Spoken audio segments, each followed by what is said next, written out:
కృష్ణ బలరాముల గురించి అతడు పరములతో ప్రశ్నించాడు. వసుదేవుడు నందినితో పలుకుతూ, సోదరా, వయస్సు మీరిన నీవు పుత్రుని పొందాలని ఎంతో బెంగపడ్డావు. నీకు సంతానము కలగలేదు. ఇప్పుడు భగవత్కరుణ వలన చక్కని పుత్రుని పొందావు. ఇది నీ మహద్భాగ్యానికి సూచకము. మిత్రమా, నేను కంసునికి బందీనై ఇప్పుడు విడుదల చేయబడ్డాను. అయినా భగవంతుని అనుగ్రహంతో నిన్ను చూడగలిగాను. కృష్ణుడు అజ్ఞాతంగా యశోద చెంతకు చేర్చబడగా నందుడు కృష్ణ జన్మోత్సవాన్ని వైభవోతంగా జరిపి మధురకు చేరుకున్నాడు. వసుదేవుని పలుకులతోని అంతర్ధానం ఏమిటంటే, దేవకీదేవి గర్భంలో తనకు 8 మంది పుత్రులు పుట్టినప్పటికీ దురదృష్టవశాత్తు అందరూ చనిపోయారు. చివరికి కృష్ణునైన అతడు తన దగ్గర ఉంచుకోలేకపోయాడు. కృష్ణుని వియోగ బాధ కలిగినప్పటికీ వసుదేవుడు యథార్థాన్ని బయట పెట్టలేకపోయాడు. మాతాజీ, అర్థమవుతుందా? ఎస్ మాతాజీ, అర్థమవుతుంది. క్లియర్‌గా ఉందా నేను చెప్పడం మీకు? మాతాజీ క్లియర్ ఉంది మాతాజీ. పశు సంపద సుఖంగా ఉన్నదా? వాటికి తగినంత గడ్డి, నీరు లభిస్తున్నదా? ప్రస్తుతము కలతలు లేకుండా ప్రశాంతముగానే ఉన్నదా అని అడిగాడు. కృష్ణుని రక్షణ గురించి బెంగతోనే వసుదేవుడు విచారణ చేశాడు. కంసుడు అతని అనుచరులు కృష్ణుని చంపడానికి పలువురు అనుచరులను పంపిస్తున్నారని అతనికి తెలుసు. కృష్ణ జన్మదినము నుండి 10 రోజుల లేపు పుట్టిన శిశువులందరినీ చంపడానికి వారు అది వరకే తీర్మానించుకున్నారు. కృష్ణుని గురించిన చింతతోనే వసుదేవుడు కృష్ణనివాస రక్షణము గురించి విచారణ చేశాడు. అతని తల్లి రోహిణి గురించి కూడా వసుదేవులు అడిగారు. వారిద్దరూ ఇప్పుడు నందిని ఈ రక్షణలోనే ఉన్నారు. బలరామునికి తన నిజమైన తండ్రి ఎవరో తెలియదని అనుకున్నాడు. ఇప్పుడు నీకు ఇంకొక పిల్లవాడు కలిగాడు. ఆ ఇద్దరిని నీవు జాగ్రత్తగా చూసుకుంటావని భావిస్తున్నాను అని అన్నాడు. నంద వసుదేవుడు నందమహారాజు యొక్క పశుగణ క్షేమము గురించి అడగడము ఎంతో ప్రధానమైన విషయం. పశువులను, ముఖ్యంగా గోవులను సంతానంలాగా రక్షించాలి. వసుదేవుడు క్షత్రియుడు, నందుడు వైశ్యుడు. పౌరులకు రక్షణము ఇవ్వడము క్షత్రియుల బాధ్యత. గోగణ రక్షణము వైశ్యుల బాధ్యత. పౌరులకు అన్ని విధాలైన రక్షణను ఇచ్చినట్లే గోవులకు కూడా పూర్తి రక్షణను ఇవ్వవలసిన అవసరం ఉన్నది.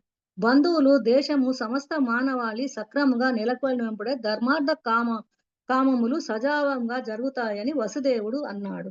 కనుక తోటి పౌరులు గోవుల కష్టములను కలగకుండా చూడడము ప్రతి ఒక్కరి కర్తవ్యము. గోవులు సుఖశాంతులతో ఉండేట్లు అందరూ చూడాలి. అప్పుడు ధర్మార్థ కామములు అనాయాసంగా లభిస్తాయి. దేవకి పుట్టిన సంతానానికి రక్షణ కల్పించలేకపోయినందుకు వసుదేవుడు మిక్కిలి చింతించాడు. అందువలన తన ధర్మార్థ కామములు నశించాయని అతడు తలసపడ్డాడు. అర్థమైందా మాతాజీ ఇప్పటి వరకు నేను చెప్పింది? ఎస్ మాతాజీ, అర్థమైంది. క్లియర్ గానే ఉంది కదా మాతాజీ? వినిపిస్తుంది కదా అందరికి? ఎస్ మాతాజీ, క్లియర్ గా ఉంది. వసుదేవుని మాటలను వినిన నందుడు అతనితో, వసుదేవ, దేవకి పుట్టిన నీ పుత్రులందరినీ క్రూరుడైన కంసుడు వధించిన కారణంగా నీవు చింతాగ్రస్తుడవై ఉన్నావని నాకు తెలుసు. నీ చివరి సంతానము పుత్రిక అయినప్పటికీ కంసుడు ఆమెను చంపలేదు. ఆమె దివికి వెళ్ళిపోయింది. శోకించకు. అగోచరమైన కర్మ ఫలములనే మనం అందరము నియంత్రించి ఉన్నాము. ప్రతి ఒక్కడు గత కర్మ ఫలాలకు లోబడినట్టు వాడే. కర్మ ఫలితాన్ని ఎరిగిన వాడే మనుషుడు. మనకు ఏమిటిదంటే, మనం చేసిన కర్మలే మనకుంటాయి. మనకు ఏది మనము చేస్తామో మనకు అదే ఉంటది. ఇందులోకి ఒకటి చిన్న ఉదాహరణ మీకు వింటా అంటే చెప్తాను మాతాజీ. మన మనసుతోని మనము ఏది మంచిగా చేస్తే అది మనకు జరుగుతది. మన మనసు బాగాలేనప్పుడు మనము కృష్ణుని ఆరాధిస్తే, మనము కృష్ణునితోని మన బాధను చెప్పుకుంటే కొంచెం తగ్గుతది మాతాజీ.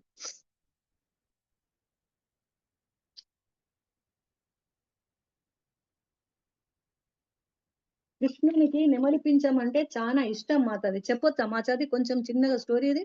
చెప్పండి మాతాజీ. కృష్ణునికి నెమలిపించమంటే చాలా ఇష్టము.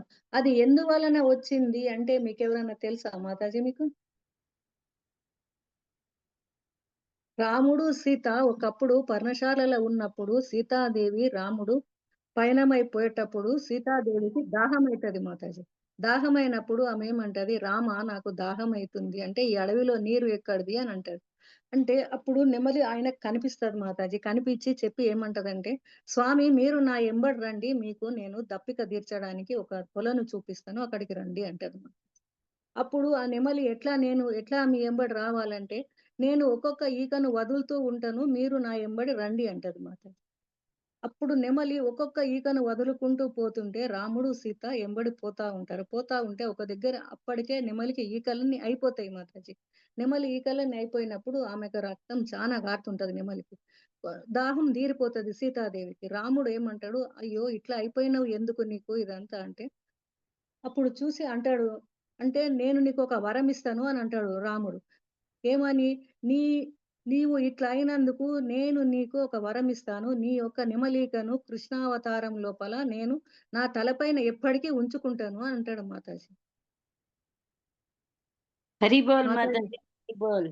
నాకు తెలిసింది చెప్తున్నాను మాతాజీ అంతా మటుకు నేను మరి. హరి అయిన బోల్ తర్వాత కృష్ణుడిని మాతాజీ. వెన్న దొంగ, వెన్న దొంగ అంటాం మాతాజీ. మనం కానీ కృష్ణుడు వెన్న దొంగ కాదు. అస్సలు మన కోరికను బట్టే తను మన మనసులో ఉన్నదాన్ని తను నెరవేర్చడానికి అట్లా అయితాడు. కృష్ణుడు వాళ్ళ ఇంట్ల ఎంత వెన్న ఉన్నా గాని, ఎప్పటికైనా గాని అప్పుడు ఒక రోజు అది యశోదమ్మ ఇంట్ల కృష్ణుడు వెన్న తింటుంటాడు మాతాజీ. తింటుంటే వాళ్ళ దగ్గర ఒక దాసి ఉంటది. దాసి అంటే వాళ్ళ దగ్గర అప్పుడు ఉండేవాళ్ళమాట. అయితే అప్పుడు ఆమె ఏమనుకుంటదంటే, ఎప్పుడు కృష్ణుడు వీళ్ళింట్లోనే వెన్న తింటాడు. నా ఇంట్లో గూడా వచ్చి తింటే నేనెంత సంతోషపడుతుంటి కృష్ణ అని అనుకుంటదామె. అయితే ఆమె మనసులో ఉన్న కోరికలను తీర్చడమే కృష్ణుని యొక్క ఆలోచన ఉంటది మాతాజీ. ఎప్పుడే గాని ఎవరు ఏమి నా గురించి ఆలోచన చేస్తుండ్రు, ఎవరికి నేనేమియ్యాలి, ఎవరినెట్లా సంతృప్తి పరచాలనే ఆలోచన కృష్ణునికి ఉంటది మాతాజీ. అయితే అప్పుడు ఆమె మనసులోని కోరికను తీర్చడానికి ఆమె వాళ్ళ ఇంటికి పోయిన తర్వాత వెన్నను చేసి అక్కడ బెట్టి అప్పుడు వెన్న అప్పుడు ఎట్లా అంటే కు కుండలలో వెన్న చిలికి అక్కడ పెడుతుంది మాతాజీ. అప్పుడు ఆ ఇండ్లల్ల అన్ని రత్నాలు, ఆభరణాలు, రాసులు, ముత్యాలు, అద్దాలు అవన్నీ ఉంటుండే మాత. ఈమె కోరికను తీర్చడానికని చెప్పి కృష్ణుడు వాళ్ళ ఇంటికి వెళ్తాడు మాతాజీ. వెళ్ళినప్పుడు ఈమె గమనిస్తది. గమనించనట్టే ఉంటదీమె. వచ్చిండు గదా! కృష్ణుడు తింటాడు గదా! తినని అని చెప్పి ఈమె పక్కకు కూర్చొని చూస్తుంటది. చూస్తుంటే అప్పుడు కృష్ణుడు అంటాడు, "నువ్వు నన్ను జూస్తున్నావు. కానీ చూడొద్దు. చెప్పొద్దు ఎవరికీ గూడా." అంటే అప్పుడు ఆమె సరే అని చెప్పి నోరు మూసుకుంటది మాతాజీ. ఏమి చెప్పదు. చేయితోని ఇషారా చేస్తాడు గనక ఆమె ఏమి చెప్పదు. ఏమి ఎవరికీ చెప్పు అంటది. కృష్ణునికి ఎట్లా అంటే ఎప్పుడు గూడా ఒక్కడే ఎక్కడ పోయి గూడా తాను తినడు మాతాజీ. తన ఎంబడి ఎంతో తన అనుచరులను, తన స్నేహితులను అందరిని తీసుకపోయి తినడమే ఆయనకలవాటు. అందరికి పెట్టిన తర్వాత మిగిలిందే తాను తింటాడు. తాను అందరికి పెట్టి అక్కడ ఇల్లంతా పడేసేసి ఎళ్ళిపోతాడు మాతాజీ అప్పుడు. అప్పుడు, అప్పుడు అట్లా దొంగతనం చేయడం వల్ల అదే ఫస్ట్ టైమ్ మాతాజీ ఆయన చేయడం అనేది. అంటే దొంగతనం గాదది. ఎందుకంటే ఎవరికీ జెప్పకు. మళ్ళీ ఇంటికి పోయి నువ్వు అమ్మకి జెప్పినావంటే అమ్మ నన్ను తిడతది. అందుకని చెప్పి నువ్వు చెప్పొద్దు అంటాడు మాతాజీ. అయితే ఆమె గూడా అట్లనే ఊకుంటది మాతాజీ. అప్పటి నుండి గూడా అందరూ ఏమనుకుంటారంటే కృష్ణుడు గూడా గోపికలు అక్కడ ఉన్న వాళ్ళందరూ గూడా ఈమె ఇట్లా జెప్పిన తర్వాత ఏమనుకుంటారంటే అందరూ మా ఇంటికొచ్చి తింటే బాగుండేది గదా! మా ఇంటికొచ్చి తింటేది బాగుండదు గదా! అని అప్పటి నుండి కృష్ణుడు ఏం జేస్తాడంటే అందరి మనసులను అర్థం జేసుకున్నాడు గాబట్టి అందరి ఇంటికి బోయి అందరి ఇళ్ళల్ల ఆయన అప్పుడు దొంగతనంగా తినడం అంటే తెలుస్తది వీళ్ళకి గూడా. కానీ అట్లా తినడం అనేది చేస్తాడు మాతాజీ. నాకు తెలిసింది జెప్తున్నాను మాతాజీ. మరి దీంట్లో మీకేమన్నా తప్పులు గిట్టుంటే మీరు నన్ను క్షమించాలి మాతాజీ. మాతాజీ వినబడుతుందా? వినిపిస్తుంది మాతాజీ. నేను జెప్పిన దాంట్లో ఏమన్నా తప్పులుంటే క్షమించండి. తర్వాత మీరు మాతాజీని నా నా దాంట్లో ఏమన్నా ఉంటే మీరు మాతాజీని అడగొచ్చు మీరు. అట్లా ఏం లేదు. ఓకే అట్లా. మాతాజీ. కృష్ణుడు వెన్న దొంగ కాదు. అదొకటి. నెమలి పించం అనేది ఆయనకెట్లా పెట్టుకోవాలనిపించిందంటే, అప్పుడు నెమలి, ఈక అన్నీ లేకుండా పోయింది గాబట్టి అట్లా ఆయనకు పెట్టుకోవాలనిపించింది.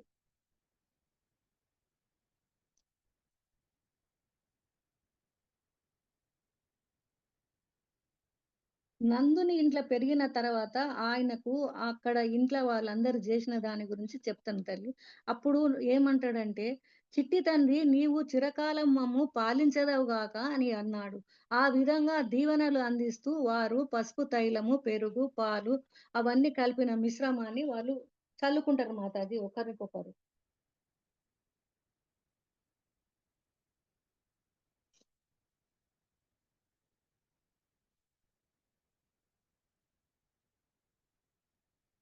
కృష్ణ జన్మోత్సవ వైభవాన్ని బట్టి ఆ సమయంలో బృందావనము అన్ని విధాలా సంపన్నవంతమై ఉన్నదని స్పష్టపడుతుంది.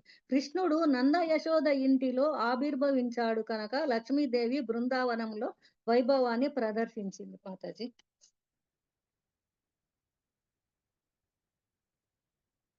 గౌరవంగా ఆదరించి అతడు ఊరి వారందరినీ అడిగినదని దానమిచ్చాడు. రాబడికి ఆన్యోపాయము లేనట్టి బ్రాహ్మణులు తమ జీవికకు వైశ్యుల మీదనే ఆధారపడతారు. వారికి జన్మదినోత్సవాలు, వివాహాల సందర్భంగానే కట్న కానుకలు లభిస్తాయి. ఇక నందమహారాజు తన పుత్రుడు ఎల్లప్పుడూ ఆనందంగా ఉండాలని ఏకైక కోరికతోనే ఆ సందర్భంలో విష్ణువును ఆరాధించాడు. అక్కడున్న జనులు అందరికీ సంతోష పెట్టడానికి ప్రయత్నించాడు. బాలుడు విష్ణువుకే మూలమన్న సంగతి తెలియక నందడు అతని రక్షణార్థమై విష్ణువును ప్రార్థించాడు. బలరాముని తల్లి అయిన రోహిణీదేవి మహాభాగ్యశాలి, వసుదేవుని పత్ని. ఆమె తన భర్తకు దూరంగా ఉన్నది. అయినా పుత్రజనోత్సవ సందర్భంగా నందుని అభినందించడానికై ఆమె చక్కగా వస్త్రధారణ చేసి పూలమాలలతోనూ, కంఠాభరణములతోనూ, ఇతర ఆభరణములతోనూ అలంకరించుకొని ఆమె అటూ ఇటూ హడావిడిగా తిరిగింది. వైదిక పద్ధతి ప్రకారం వనిత తన భర్త ఇంటిలో లేనప్పుడు అలంకరించుకోదు. కానీ రోహిణి తన భర్త దూరంగా ఉన్నప్పటికీ ఆ సందర్భంలో చక్కగా అలంకరించుకొని తయారైంది.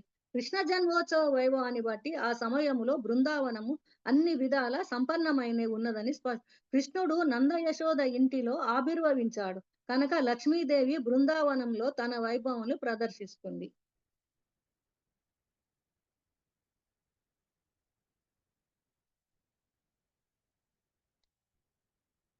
వసుదేవుడు ఇంకను మాట్లాడుతూ, మిత్రమా, అందరము కలిసి జీవించడము అత్యంత కఠినమైన కార్యము.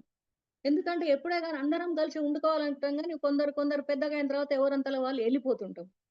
అట్లా కలిసి జీవించడము అత్యంత కఠినమైన కార్యము. మనకు పరివారము, బంధుమిత్రులు, పుత్రులు, పుత్రికలు అందరూ ఉన్నప్పటికీ ప్రకృతి రీత్యా సాధారణంగా ఒకరు ఇంకొకరు నుండి విడిపోతారు. అంతే కదా మాతాజీ! ఎప్పటికి మనం అందరము తల్లి, తండ్రి, కొడుకు, కోడలు అనేది ఎప్పటికి మనం కలిసి ఉండం కదా మాతాజీ! కొన్ని రోజులైన తర్వాత ఎవరంతలో వాళ్ళు పడతారు. ఆ తర్వాత మనం స్వర్గస్థులైపోతుంటాం. అవునా మాతాజీ? ప్రతి జీవుడు కర్మఫలిలాల ప్రాబల్యంతో ఈ ధరణిపై పుట్టడమే దానికి కారణము. వారందరూ ఒక చోట సమకూడినప్పటికీ దీర్ఘకాలము వారు కలిసి ఉంటారనే నమ్మకము లేదు. కర్మానుసారము ప్రతి ఒక్కడు భిన్నంగా వర్తించి ఆ విధంగా విడిపోతారు. ఉదాహరణకు సముద్రము అలలలో తేలియాడే కర్రలు, పుల్లలు ఒక్కొక్కటి కలుస్తూ మరొకప్పుడు విడిపోతూ ఉంటాయి. ఒక కర్ర ఒక విధంగా పోతే ఇంకొకటి ఇంకొక విధంగా పోతుంది. అదే రీతిగా మన కుటుంబంలోని వారందరూ కలిసి జీవిస్తే బాగానే ఉంటుంది. కానీ సేపటికి కాల ప్రభావం వలన మనము తప్పక విడిపోవలసి వస్తుంది. వసుదేవుని పలుకులలో అంతర్ధానం ఏమిటంటే దేవకీ దేవి గర్భములో తనకు 8 మందులు పుట్టిస్తారు. అయినా గాని అప్పుడు ఏమైతదంటే ఆయన అందరిని ఇది చేసేస్తాడు. అప్పుడు ఆయన కంసునికి అప్పుడు అనిపిస్తది. అయ్యో! నేను ఇట్లా చేసినా నేను అని చెప్పి. ఇప్పుడు బృందావన మాతాజీ క్షేమచరాన్ని మాతాజీ సౌండ్ చిన్నగా వస్తుంది మాతాజీ, వాయిస్ అవును. రావట్లేదు ఒక్క బాగా. నిమిషం. ఇప్పుడు వస్తుందా మాతాజీ ఇప్పుడు? ఓకే మాతాజీ. నెట్వర్క్ ఏమో మాతాజీ మరి ఇవాళ ఎందుకంటే డల్‌గుంది. కరెంట్ కూడా వస్తుంది, పోతుంది మాతాజీ నాకిక్కడ. అందుకే లైట్ కూడా పెట్టుకున్నాను నేను ఇట్లా. నందునితోని బృందావన క్షేమచారాన్ని నాకు చెప్పు అంటాడు. నీకున్న పశు సంపద సుఖంగా ఉన్నదా? వాటికి తగినంత గడ్డి, నీరు లభిస్తున్నదా? నీ ఉన్న ప్రదేశము ప్రస్తుతము కలతలు లేకుండా ప్రశాంతంగానే ఉన్నదా అని అడుగుతాడు. కృష్ణుని రక్షణ గురించి బెంగతోనే వసుదేవుడు ఈ విచారణ చేశాడు. ఎందుకంటే కృష్ణుని నా కొడుకు ఎట్లున్నాడు అని డైరెక్ట్ అడగలేదు కదా మాతాజీ. అందుకని చెప్పి ఇవన్నీ అడిగి అప్పుడు అడుగుతాడు. ఎట్లా ఉన్నారు? అంతా బాగుందా అని చెప్పి. కృష్ణుని దినము నుండి ఇది అయిపోయింది కదా మాతాజీ. వసుదేవుడు నందమహారాజు యొక్క పశుగణన క్షేమము గురించి అడగడము ఎంతో ప్రధానమైన విషయం. పశువులను ముఖ్యంగా గోవులను సంతానంలాగా రక్షించాలి.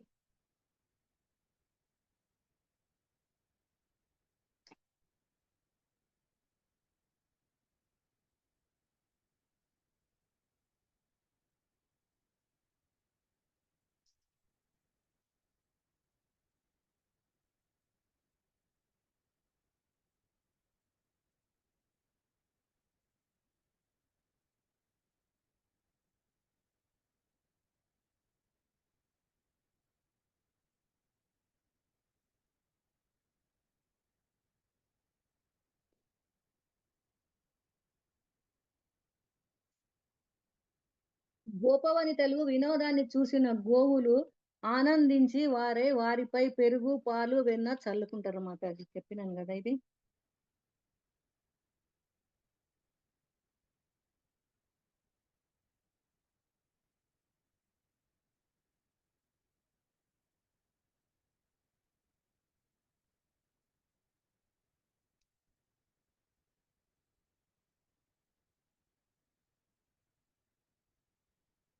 హరే కృష్ణ మాతాజీ. క్లోజ్ చేయనా నేనింకా? ఎస్ మాతాజీ. మీ స్టోరీ అయిపోతే చేసేయొచ్చు. ఎందుకంటే వేరే స్టోరీలు చెప్పాలో వద్దో మాతాజీ తెలవదు మరి, అందుకని చెప్పి స్టోరీ ఒకటే స్టోరీ మాతాజీ.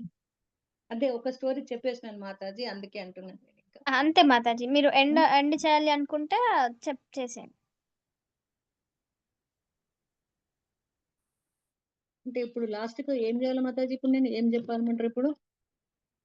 ఇది స్టోరీ చెప్పడం అయిపోయిందా మాతాజీ? ఇప్పుడు ఇంతే ఉంది కదా మాతాజీ దీని స్టోరీ అయితే, ఇంతకన్నా ఎక్కువ లేదు మాతాజీ ఇది. ఓకే మాతాజీ. అయితే మీరు ఎండింగ్ ప్రేయర్స్ చేయండి. ఎవరికైనా ఏమైనా డౌట్స్ ఉంటే హ్యాండ్ రైస్ అయినా, లేదంటే క్లాస్ గురించి షేర్ చేసుకోవాలంటే హ్యాండ్ రైస్ చేయండి. కృష్ణకుమారి మాతాజీ మాట్లాడతారు మీతో. హరే కృష్ణ మాతాజీ. మీ అందరికీ ఏమన్నా డౌట్, నేనేమన్నా చెప్పింది దాని లోపల ఏమన్నా తప్పులు ఉంటే క్షమించండి మాతాజీ. మీకు ఏదన్నా అడగాలని ఉంటే అడగండి, లేకుంటే నా దాంట్లో ఏమన్నా మీకు అడగాలనిపిస్తే పరిపూర్ణ మాత వస్తారు కదా మాతాజీ, పరిపూర్ణ మాతాజీ వచ్చినప్పుడు మీరు అడగండి. ఆమె లోపల ఇట్లా కొన్ని మాకు చెప్పింది ఇది అని ఏమన్నా అడగాలంటే అడగొచ్చు మీరు, లేదా నన్ను అడగాలంటే అడగండి మీరు.